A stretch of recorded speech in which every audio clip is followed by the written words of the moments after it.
Hi there. We are on day 42 of our Through the New Testament in 1 Year.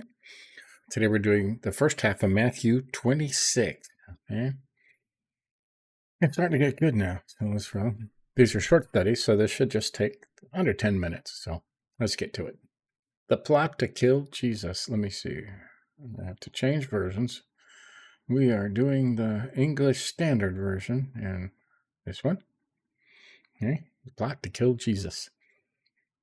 When Jesus had finished all these things, he said to his disciples, "You know that after 2 days the Passover is coming, and the Son of Man will be delivered up to be crucified." Said it. Can't say it plainer than that, right?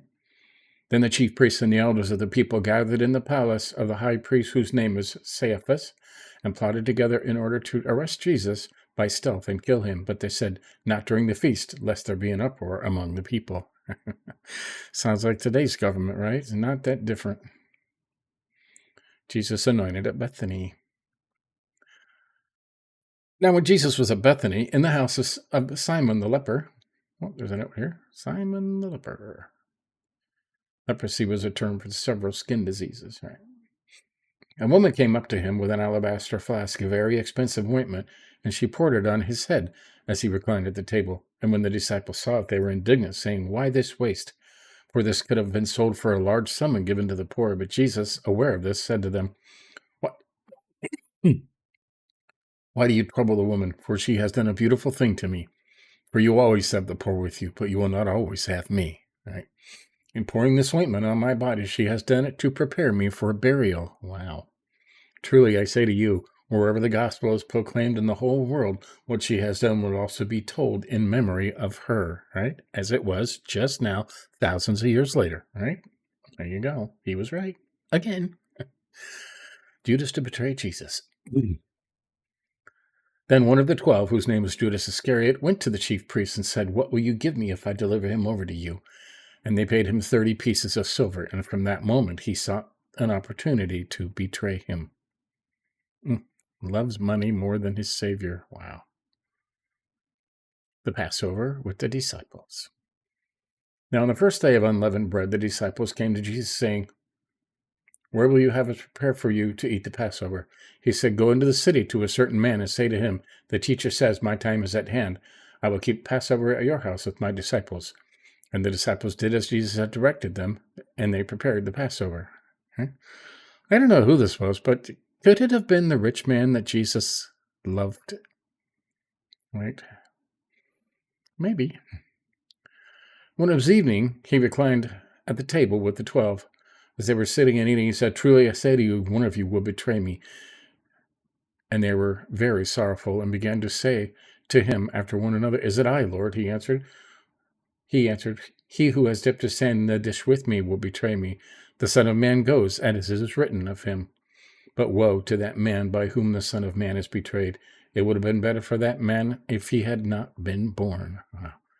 Judas, who would betray him, answered him, "Is it I, Rabbi?" He said to him, "You have said so." You said it, right? So that's like a cliffhanger. Huh? I mean, we know what happens, but there's a cliffhanger for you.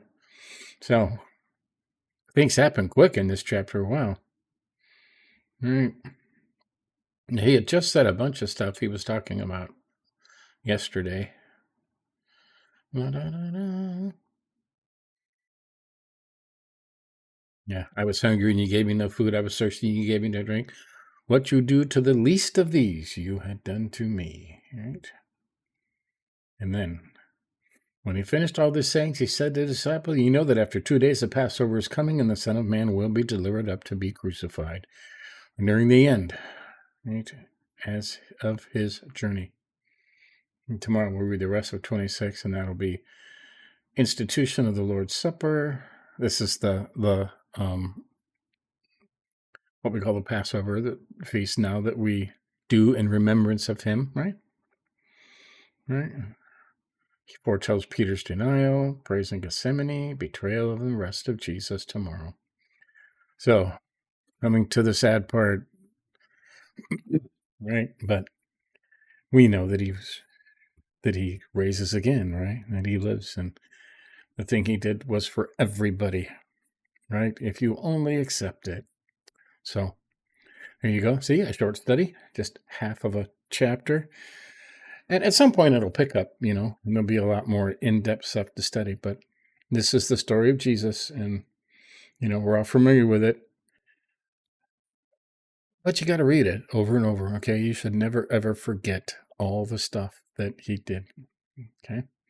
So there you have it. Give us a like if you think about it. Catch up on any you may have missed, or just read Matthew and catch up with us when you can. But tomorrow we'll continue. See you then.